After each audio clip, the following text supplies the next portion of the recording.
Hey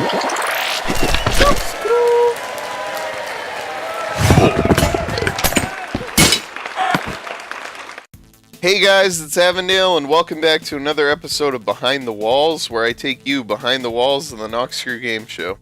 I'd like to remind you, as always, if you haven't seen today's episode yet, make sure to click the link in the top right-hand corner of the screen so we don't spoil it for you. Now that you've had a chance to do that, I'd like to welcome in my guest for today. It is Gregan. Woo! Point. Hello. Good aim. You landed like right in front of me. I'm always good at aiming. No kidding. Like, we didn't even plan that. I was just like, go above me and then drop down, and he just showed up. Well done. Great minds think alike. No That's kidding. How it works. So we're here today to talk about Bomber Team, and we're gonna try to not talk about the gameplay for like 3 minutes so we can talk about how we remade this map, but and then we'll get into the gameplay as well. Yeah. The gameplay is probably one of the coolest things about this, but yeah, the big part you might have noticed when Bomber Team came on is that it looks completely different to how it did before. Yeah, absolutely. And the main part of that was making it look better. So you can see we've got the blue, white, and yellow design, which is kind of fairly standard game show, but we tried to make it a little bit more modern game show, so less checkerboard and all that kind of thing. We also opened it up quite a lot because we felt the original Bomber Team was a bit too tight corridors, and you also see at the back here where they come out of all this extra space, and that used to be part of the map. In fact, this front door used to be right at the back, and we kind of cut a lot of that out because we felt it was too big and people would run around a lot and not interact, whereas you noticed in this game, I shouldn't speak about that yet, but people come across each other a lot more. Then we also had to redesign the whole floor, which was a bit of a palaver. So if you come down, Avon, and we'll break a little hole in, there's lots of redstone torches, but because we changed where all these walls were, and underneath these walls there's not actually redstone torches, and all the space that we had to redesign had to be newly torched up, which was a bit of a challenge. For sure. We also added some cobwebs on the side, which, again, I won't talk about what happened with them, but they can affect players earlier on. Anything else about the... Oh yes, if you look around, you'll notice how there's still these old-fashioned walls going up to infinity. This was literally just before, probably the last game to be redesigned, just before we started utilising stadium designs, like shooting down and all those kind of ones. Mm-hmm. So, in hindsight, probably would have done a stadium design for this, but I think it works. Yeah, well, it's important to mention that when this game was redesigned, it wasn't redesigned for game show recording. It was redesigned for Insomnia, and it was actually coded with a plugin so that they could play it and TNT wouldn't destroy blocks. So probably the biggest challenge for this game using it for recording was when they brought this to me and said, "Can we do this game in vanilla?" And I said, "Well, let me get back to you." And I thought about it for a while, and I was trying to balance the pros and cons of doing it in vanilla and would it play the same way. And we ended up just trying it, and I think it actually worked out fantastically. Yeah, it's a really good way to play the game compared to how it went before.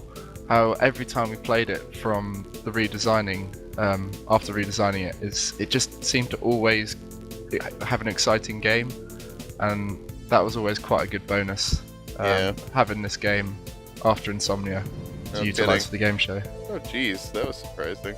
I tried to teleport myself under the floor, and I teleported myself under both floors.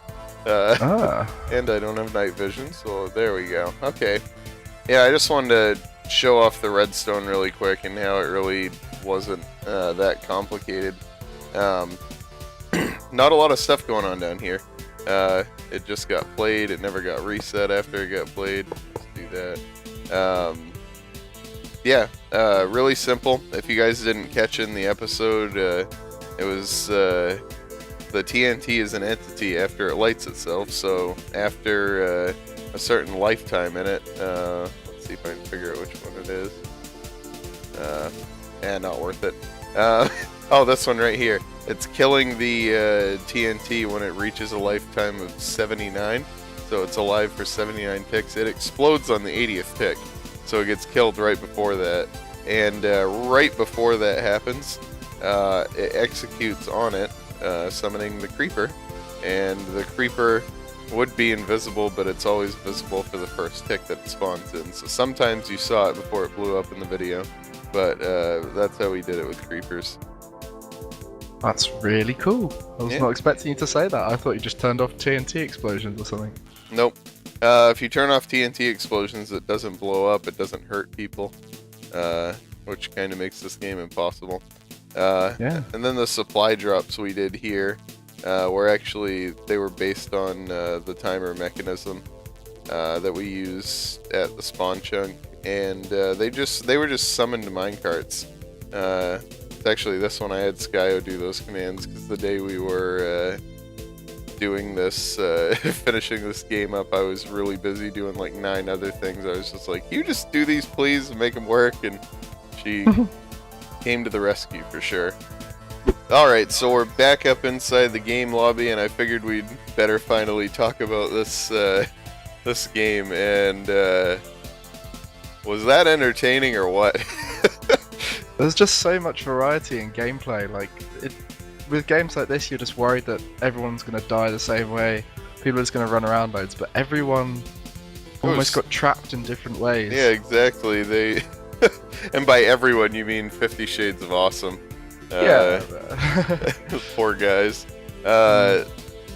Yeah, they got steamrolled in this match, and Ungentlemen are looking awful scary right now. So you're standing in the first spot there. The Patch Warrior patch. Yeah, but interesting fact to mention, we found out during testing that the cobwebs were blocking the creeper blasts. There was really no way we could have got around that, unfortunately, so we just kind of had to let it happen. And that's why you'll notice the commentators say it during the episode when he's not dying, because we're all sitting there going, why isn't he dead yet? What's going on?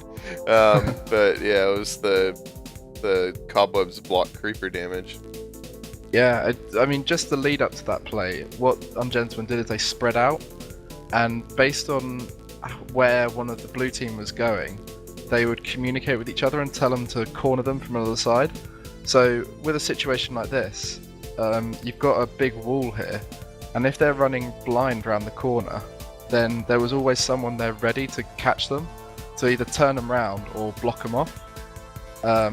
And eventually they got them to a point here where they came around this corner, and then there was someone here ready to blow them up, and then they got sent flying into the cobwebs. Mm-hmm. And that's the kind of tactic you have to use in Bomb Team. It has to be communicated sandwiching, essentially. Yeah. And then you have to place the TNT where they're going to be in, what, 4 seconds? Or however long it takes to blow up, and that's the tricky part. And you can't do that by chasing. The only way you can do that is by knowing where they're going to run and then blocking them off. Mm-hmm. And then once they had them in the cobwebs, they kind of just packed around it like a pack of tigers or something, like waiting for it to come out so they could kill it. Yeah. It was just waiting for it to get to a point where they could just plant all the TNT at their feet and then they're gone. So that was pretty impressive. Yeah. I mean, every kill they had in this round was impressive. Yeah. And I think you can really hear it through the audio. You can hear the communication. And unfortunately for 50 Shades of Awesome, they tried communicating, but it all just kind of overwhelmed them, because Ungentlemen just came out chasing, didn't they? Straight off the bat, they were looking... Yeah, they absolutely did, and they had 50 Shades on their heels, and that's the tough part. I mean, there is a certain... Like, if they'd been able to get far enough out ahead, they could have placed blocks in front of them. You know, like if I'm running like this, if I place a block like as far out as I can, that's gonna give as much time as possible for my chaser to catch up to it before it explodes without running past it. And I don't know, they could have tried it, but I don't even know if that would have helped, because Ungentlemen were just so good at this game, despite having only played it for the first time that time. You know, it's that's one thing that we always tend to forget about when we watch these games, is we expect these teams to put on, you know, quality strategies and to excel really well, and every once in a while we have a game where they do that like this, but a lot of the time we have games where they get confused during it or they don't know the strategy 100% right off, and that's because they literally learn the rules to the game 5 minutes before they play it. Yeah, we often hint at some strategies, especially in games where a strategy might be quite tough. So for a good example of that is something like Pyramid. We kind of tell them that once you get halfway through the time, you've got far enough away that you know that you've got there in that half time, so you should be able to get back in that half time. Yeah. And it's stuff like that. We kind of hint at them, and it's difficult to hint and not tell. Yeah, because we want them to utilize their own tactics, because otherwise you're just watching two teams play the same strategy. Yeah. But this game is definitely one way everyone could play it differently. And 50 Shades just didn't find their way that would work for them. A good example of that is back in Pipeline Pursuit from last episode. We told them that the mechanics had to use the buttons to let the engineers pass through the course. We didn't say you have to push each button, because we wanted them to figure out on their own that they needed to push each button multiple times. And it's just sort of goes to the sort of the awareness of Ungentlemen, is because their mechanics looked out and noticed when they had to hit buttons multiple times, whereas 50 Shades, they just sort of hit it and then ran back. Yep. All in all, a great first round played by 50 Shades. Second round, they kind of ran into a steamroller, though. Ungentlemen are looking awful scary sitting in their spot in the finals right now. Yeah, Ungentlemen definitely have that PvP intelligence behind them. They always work out how to work together as a team. For whilst sure. Utilizing Thinking about that, we skills. talked about their multiple traps, but we have to specifically call out the final kill of that match because, oh my goodness. Keep in mind, most of the tech chat that's watching is watching it from this angle right up here, and we see the last blue guy was Demented Metal, right? We see him disappear around the left wall there, and we see all of a sudden this gigantic line of cobwebs just appear through here, and we're like, oh! And everybody just started screaming in the tech chat because we all knew it was over. It was like the greatest pincer strategy of all time. Webs. Hey, he's getting hunted down. Hey, I got 25 cobwebs, one sec. You're in front of them now. There's one right next to you. Oh Alright, Swifty, chase him. I'm putting down a load of cobwebs. Unbelievable! Do it. He's got to get stuck. Yellow team's toying with their prey as they just leave them there to die. Good game. Oakley boxing him in. Got him. That was insane. Holy God. GG, guys. And they knew they won too. It was just, oh man, what an ending. That all came from their build-up through the game. They kind of tactically cornered off the supply area so that they could build up the supplies of arrows, which they utilized early on in the second kill to just finish him off. Yeah, and you'll hear them mention as well that they got their first supply drop. They got both sides. Like it popped out, I believe, on opposite corners, so there and there. And they managed to get both of them. And then right before he did that, you heard one of them say, "Oh, geez, I have like 25 cobwebs right now," and he just goes over and it was game over. Yeah, I mean that's part of the game. Is you got to think about short term and long term, because this game is won through cobwebs and arrows. If you manage to get more than the other team, and that definitely showed in that last kill by the fact that he kind of cornered him off. It was the other thing about it that was quite interesting is how when 50 Shades came around the corner, they saw that this part was blocked off just here, so they tried to run around here, and there was one block gap, and because he had so many cobwebs, he could just get that last little one in and stop him from sneaking out. Yeah. But had they only had 5 or 6, they'd block off this little bit here, and then easy peasy, you can just get around the edge. Yeah, exactly. All about stockpiling. And to be fair, I don't know how he placed 25 cobwebs that accurately that fast. I mean, especially because it's limited on where you can place them. You can only place them on the clay blocks. You can only place TNT on the clay blocks as well, is another point. But yeah, just the fact that you managed to get over here and just make a thick enough path that the guy can get through is wow. Yeah, it's impressive. Looking awful scary going into the finals for sure. So yeah, thanks to Gregan for coming on the show and talking with me about Bomber Team. Yeah, it's been fun. Definitely one of my favourite games to redesign. Yeah, and it was one of the best games to watch live for sure this season.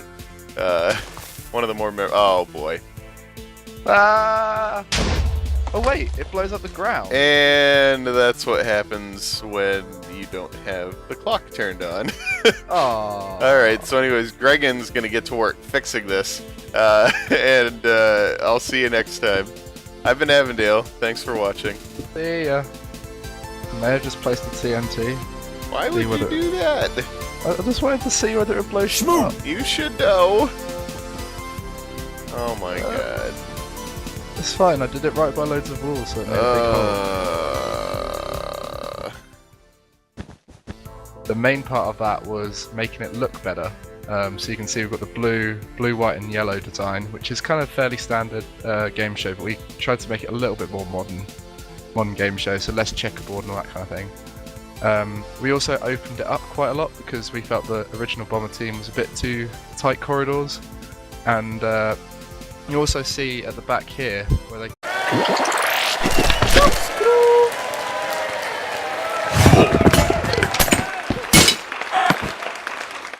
Hey guys, it's Avondale, and welcome back to another episode of Behind the Walls, where I take you behind the walls of the Noxcrew Gameshow.